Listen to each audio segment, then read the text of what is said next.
Hi everyone, so we are doing a little unboxing video, and yet I have to actually re-record the first part of this because I had done an unboxing video for the Moon Power Tarot in which I actually had it was all wrapped. It had just come in the mail and I did an unboxing for that, but that video would not upload. For some reason it kept saying file corrupted, so we're redoing that. So the first one we're going to look at is the Moon Power Tarot by Charlie Quintero, and I will put the link below if you want to buy her deck. It is on Etsy. It's a self-published and produced deck. This is the little guidebook that comes along with it. Not a lot there. Very basic meanings. You're definitely going to want some type of a more intensive guidebook if you're new to tarot and you've purchased this. So gold edging on the deck, which of course I love. This backing, which I am obsessed with. Can I just say to you guys, let me see if I can get that to come in clear. I am obsessed with this backing, and I actually really enjoy the card images as well. Very, in some ways, like traditional Rider-Waite-Smith setup, but let's see if I can do that a little bit better. Let me just bring that down a little bit. But the imagery itself is evocative and provocative, in my opinion, and feels mainly female-based.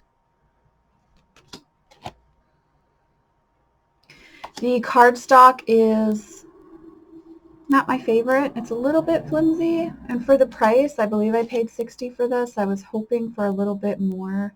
Love this image from the cardstock quality, but I'm happy as a whole with the deck and really excited to connect with her and work with her. Now, I have not up to this point really been able to do that because I have a few projects going on with tarot right now, personal projects that I'm doing. Look at that. I love that image. So I haven't really been able to fully get into working with her. She's just kind of been hanging out on my altar, but I'm super excited to work with her and give her the time and energy and devotion that she deserves. I'll show you a few more images, and then I'll move on to the Foxfire Kitsune Oracle.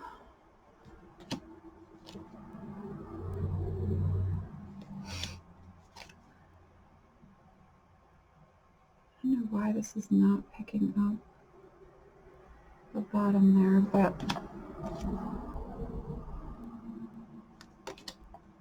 yeah, the images are really like super fascinating to me, and I want to meditate with the images and spend time with it. And it's a beautiful deck as a whole. And I think if you're new to tarot, it's a way to still feel kind of comfortable with the setup because it is, again, evocative of Rider-Waite-Smith.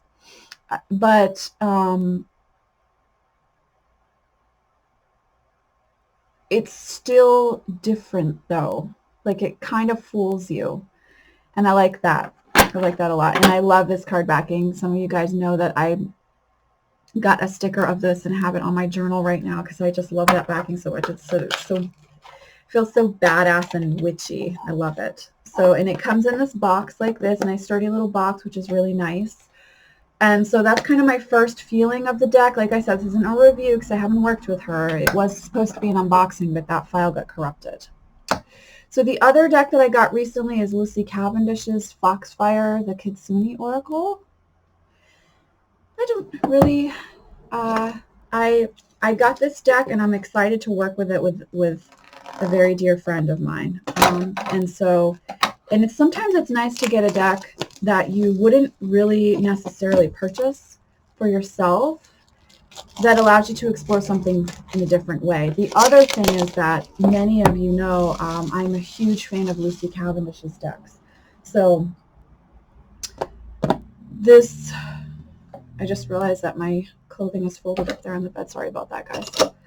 I'm getting over a cold, so a little bit behind schedule on things. So yeah, this isn't necessarily one I would normally pick out. The artwork is by Meredith Dillman, but I love Lucy Cavendish's decks, and so I want to give this one a try. So we're gonna see what we think about it. So it's a 45 card deck. Excuse me. It says you're about to enter a magical realm, a secret world of cherry blossom trees, ginkgo plants that talk, dragons that create the day and the night, and elves that guard the sacred groves. In this enchanted land there exists the most ancient of powers, Foxfire, and the guardians of Foxfire are the remarkable Kitsune. With origins in ancient Eastern spirituality, the Kitsune are legendary shape-shifting foxes who work with the Shinto deity Inari. Loyal, wise, and very clever, Kitsune bring good fortune and abundance and give sound, sage advice for all matters of the mind, body, and soul. Practical and mystical, the Kitsune will weave about you strong protective energies and bestow upon you their many gifts and blessings. And my camera is really struggling right now. So card size is like my favorite, very similar to Le Vampire, which I just happen to have over here. And I love this card backing. This is like Wild Kuan Yin level card backing love.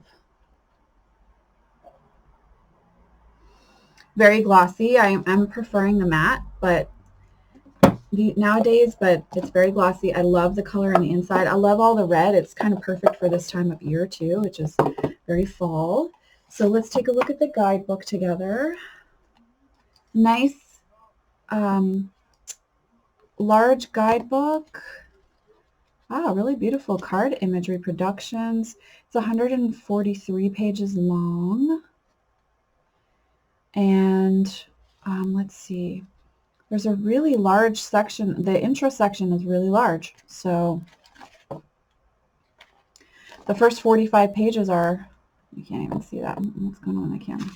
The first 45 pages are the intro, and then we get into the card meanings. So there's like a paragraph. Oh, there's no, usually Lucy has like little delineations or demarcations in the guidebook section for different aspects, but in this it's just the information.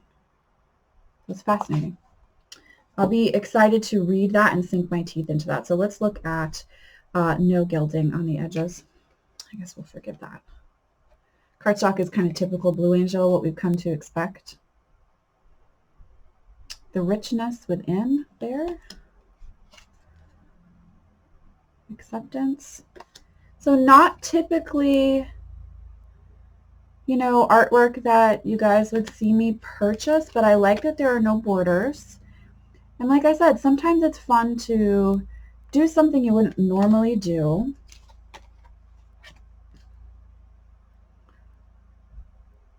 And get out of your comfort zone. And especially if you're going to like do a project with a friend working with a deck, it's fun sometimes to go in a direction that, you know, is a little out of your comfort zone and is going to require attention and intention and awareness, right? Like sometimes that's really fun. So for these reasons, this is why I picked up this deck. Oh, Grace is really pretty. Let's see if we can get that to actually show. I'm apologizing in advance for the quality. I really don't know what's going on here. There's a really pretty winter one. Be still a while, like that one. Healthy Beauty, and we've got some dragons. You all know the cards are sticking together. You all know how much I love my dragons. The Sentinel.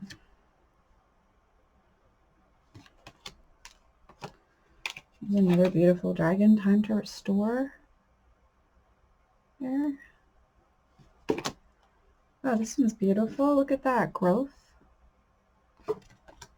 Alright, I'm not going to show you guys every one because I like to be surprised when I'm looking at videos online to decide if I want a deck or not. So I'm not going to show you all of them, but ooh, I like Born with a Gift. Look at that, guys.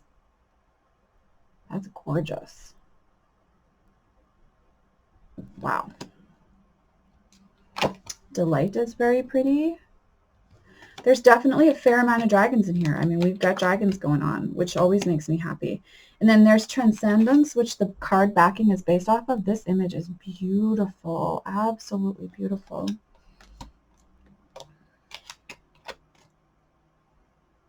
Oh, I like a time to walk alone. That's kind of perfect for this time of year.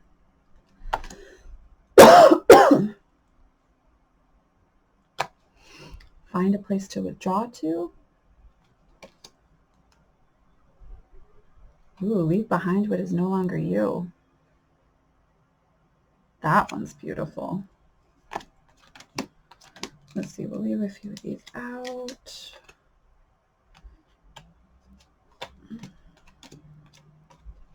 Then we've got some mer people going on. Hold on, I'm just trying to, which is interesting.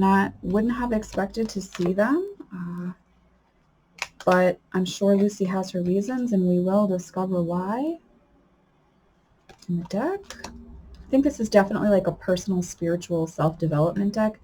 I may use it for divination and readings, but it probably won't be primarily for that. It will primarily probably be for personal self-work. Just follow the signs. And then the last one I'll show you is the final card in the deck, Coming of Age. So it's not typically my go-to artwork, but it's very beautiful, and it feels like, as most of Lucy's decks, I think pretty much everyone, even when I'm not, well, there's probably one exception to that, but most of them always feel so intentional and crafted with her love and her awareness and intention and attention, and really powerful in readings. So I'm excited for that. I'll always buy a Lucy deck, just like I'll always buy an Alana deck and give them a chance because of that. So, and this backing is like pure perfection. So that's the Foxfire the Kitsune Oracle by Lucy Cavendish and Meredith Dillman, and I'll do a full review on it once I spend some time with her. She does have to wait in line a little bit because I've got some other decks I'm working with pretty in-depth right now, but she is on the list, so I will post that for you all once I get there. Yeah, thanks for watching, guys. As always, much love, many blessings. See you in the next video. Bye.